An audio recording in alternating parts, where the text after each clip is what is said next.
बिस्मिल्लाहिर्रहमानिर्रहीम, अस्सलाम वालेकुम। देश देश की कहानियों के सिलसिले में आज इंतखाब पेश खिदमत है सार्क कहानी का। सार्क कहानियां मुरतब की हैं जनाब सुहेल अहमद सिद्दीकी साहब ने, एक मारूफ अदीब, माहिर लिसानियात, शायर, चौधरी रहमत अली मरहूम के बड़े मद्दाह और उनके लिए बड़ा काम करते हैं।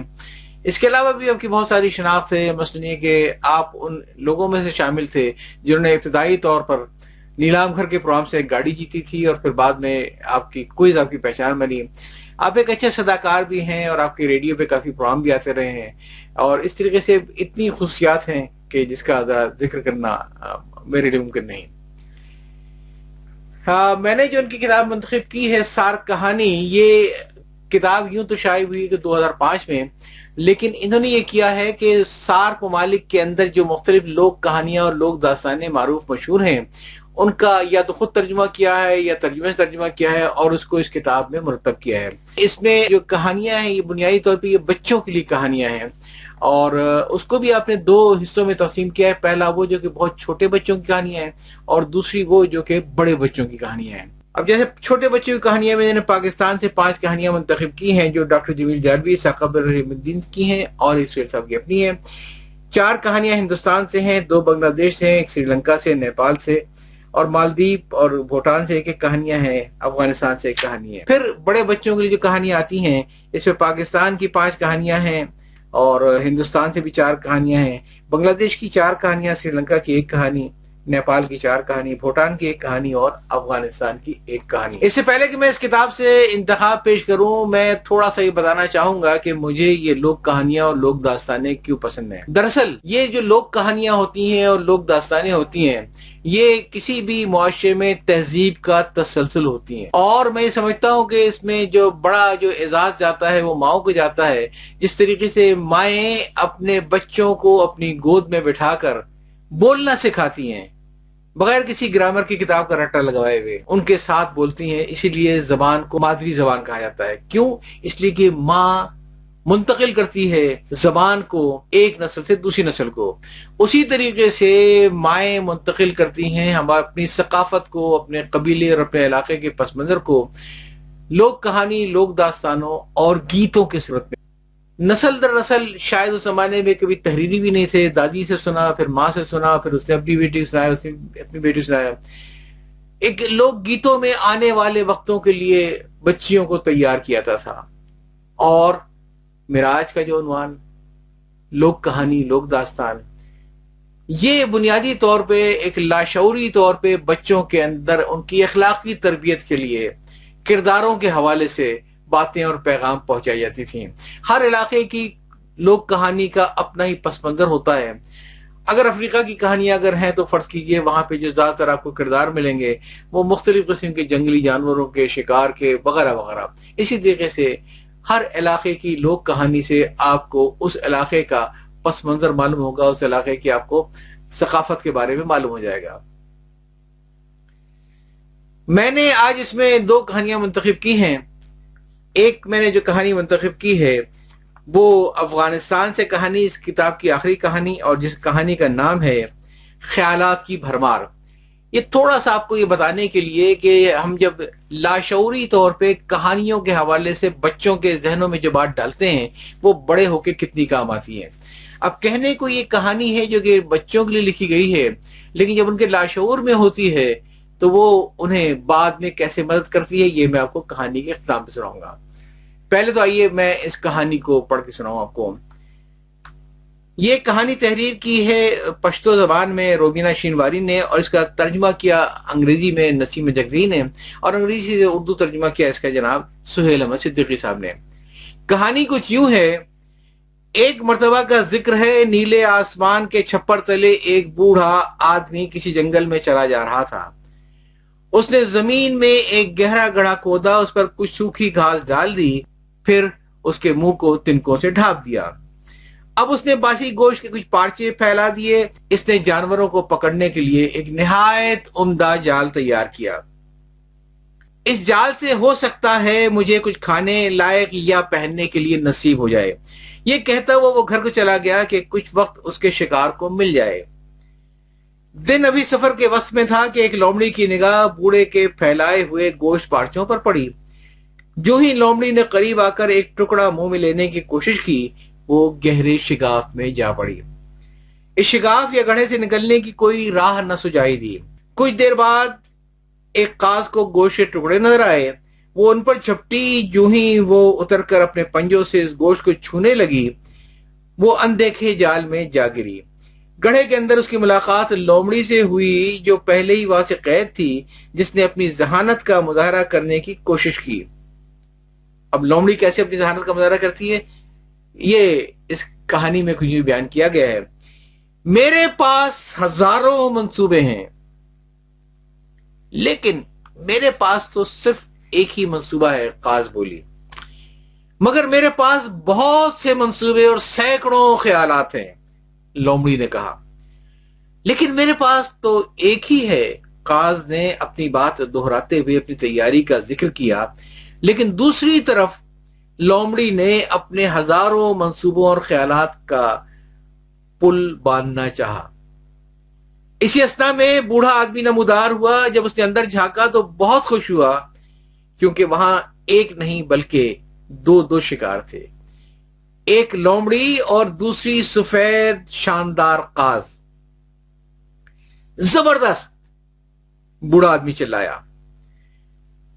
सबसे पहले उसने काज पर हमला किया। उसने काज को पकड़ लिया, मगर काज ने अपना पूरा जोर लगाया, अपने पंजों और परों की ताकत इस्तेमाल की और खुद को बूढ़े हाथों से रहा करा लिया और फुर से उड़ गई। लेकिन लोमड़ी, जिसके हजारों मंसूबे थे, किसी एक पर भी अमल दरामद न कर सकी। लोमड़ी ये फैसला न कर सकी कि किस प्रोग्राम या प्लान पर अमल किया जाए। काज का एक ही मंसूबा था, उसके तहत उसने खुद को छुड़ाकर परवाज में कामयाबी हासिल की। छोटी सी 1.5 सफ़े की कहानी, और जब बच्चे के लाशोर में रहती है तो ये कहानी बच्चे को बड़े होके भी याद रहती है। जब वो आगे चल के किसी बड़ी मल्टीनेशनल कंपनी का फर्ज कीजिए एक मैनेजर बन जाए, या किसी इदारे का सरबराह बन जाए, या कोई सियासत में हो, कारोबार में हो, कहीं भी हो, शायद उसके लाशऊर में अगर ये कहानी पड़ी रह जाएगी तो ये बात उसको हमेशा याद रहेगी कि जो आदमी किसी एक चीज पर फोकस करता है उसे कामयाबी मिल जाती है, लेकिन जो आदमी बहुत सारी चीजों को बैकवत करने की कोशिश करता है उसे कामयाबी नहीं मिलती है। तो ये तो थी मेरी पसंदीदा पहली कहानी अफगानिस्तान की। अब दूसरी मैं आपको एक कहानी सुनाऊंगा, जो कहानी है नेपाल की, और ये कहानी, इसका नाम है जादुई बादल। इसे तहरीर किया दस्तुमर और तर्जुमा किया है डॉक्टर ताहिरा निगत नैयर ने। जादुई बादल। एक बार एक मुल्क में जबरदस्त कहत पड़ा। बहुत दिन गुजर गए मगर एक बूंद भी पानी नहीं बरसा। खेत खलियान सब सूखने लगे, पेड़ पौधे साग पात सब मरने लगे, नदी नाले खुश्क हो गए। दाना पानी न मिलने से पूरे मुल्क में मवेशी भी मरते जा रहे थे। चारों तरफ हाहाकार मची हुई थी। एक किसान तंग आकर राजा के पास पहुंचा। राजा ने पूछा, क्यों आए हो बूढ़े बाबा, मैं तुम्हारी क्या खिदमत करूं? किसान ने आजिज़ी से हाथ जोड़कर कहा, हुजूर, मुल्क में शदीद कहत पड़ा हुआ है, लोग भूखे मर रहे हैं। आपके पास जो जादू का बादल है, मेहरबानी करके उसे आसमान पर छोड़ दीजिए, पानी बरसाकर सबका भला कर दीजिए। परेशान मत हो बूढ़े बाबा, मैं जादू के बादल को आसमान पर छोड़कर पानी बरसा दूंगा, मुतमईन होकर वापस जाओ। मेरी हुकूमत के होते हुए किसी को भूखा मरना नहीं पड़ेगा। राजा ने जादुई बादल को जेब में रखा और अपनी अक्लमंद बिल्ली को साथ लेकर दरबार से निकला। चलते चलते दोनों उसी किसान के गांव में पहुंचे। देखा तो हकीकत में वहां क़यामत का मंजर था। राजा ने आहिस्ता से जादुई बादल जेब से निकाला। ये देखकर एक बूढ़ी औरत हाँफती कांपती आई और हाथ जोड़कर बोली, रोको रोको राजा, आज के लिए बादल को जेब ही में रख लो। क्यों अम्मा? राजा ने पूछा। बूढ़ी औरत ने कहा, हुजूर, आज मेरे कपड़े धोने का दिन है, इसलिए बादल को कल बरसा देना, नहीं तो कपड़े सूखेंगे नहीं। राजा ने अच्छा कहा, बादल को जेब में रहने दिया। दूसरे दिन सुबह राजा ने बादल को जेब से निकाला और आसमान पर छोड़ दिया। बादल आहिस्ता आहिस्ता पूरे आसमान पर मुहित हो गया और बारिश के आसार नजर आने लगे। इसी वक्त कहीं दूर से शहनाई बजने की आवाज आई। कुछ ही देर में दूल्हा दुल्हन को लिए एक बारात वहां आ पहुंची। उसी वक्त बारिश का पहला छींटा आया। एक बड़ी सी बूंद दुल्हन की नाक पर पड़ी। दुल्हन चौंकी और चिल्लाकर बोली, हुजूर, हमारी शादी के दिन तो पानी ना बरसाओ, रहम करो। आज सिर्फ एक दिन के लिए बारिश को और रोक लो। राजा ने अच्छा कहा, बादल को तह करके उसने बगल में दबा लिया। ये देखकर अक्लमंद बिल्ली ने कहा कि इस तरह तो काम नहीं चलेगा हुजूर, बारिश बरसाने का काम रात में कर डालें, किसी को कुछ कहने का मौका नहीं मिलेगा। राजा ने कहा, अच्छा ठीक है। और फिर रात होने के बाद बादल को आसमान पर छोड़ दिया। पानी पड़ते ही किसानों का एक हुजूम राजा के पास पहुंचा और चिल्लाया, आज रात और बारिश न बरसाइए हुजूर। इस वक्त अगर बारिश हो गई तो कल सुबह हम साग पात बेचने बाजार नहीं जा सकेंगे। यह सुनकर राजा ने कहा, ठीक है, मैं तुम लोगों का नुकसान पहुंचाने वाला काम नहीं कर सकता। यह कहकर बादल को समेटा और फिर अपनी जेब में रख लिया। यह सब देखकर अक्लमंद बिल्ली ने कहा, कल फिर बारिश का होना इन सबको अच्छा नहीं लगेगा, क्योंकि कल इस गांव में एक बहुत बड़ा त्योहार है। राजा ने सर्द आह भरी और कहा, तुम ठीक कहती हो, इनको वाकई अच्छा नहीं लगेगा, लिहाजा अब यहां ठहरना बेकार है, चलो वापस दरबार चले। राजा जब दरबार पहुंचा तो उसका चेहरा बहुत उदास था। यह देखकर रानी ने पूछा, दुखी और गरीब किसानों के लिए हुजूर ने बारिश बरसा दी?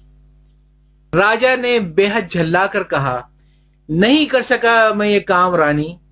वहां के लोग सिर्फ अपना फायदा देखते हैं, सबकी भलाई के बारे में कोई नहीं सोचता। जादुई बादल वहां कुछ काम ना सका। रानी को यह सुनकर बहुत तअज्जुब हुआ। अब जरा ये कहानी जादुई बादल, जो एक लोक दास्तान है नेपाल की, इसको जरा अपने माहौल, अपने मुआशरे के हवाले से देखें। इसके साथ ही मैं इजाजत चाहता हूं। अल्लाह हाफिज।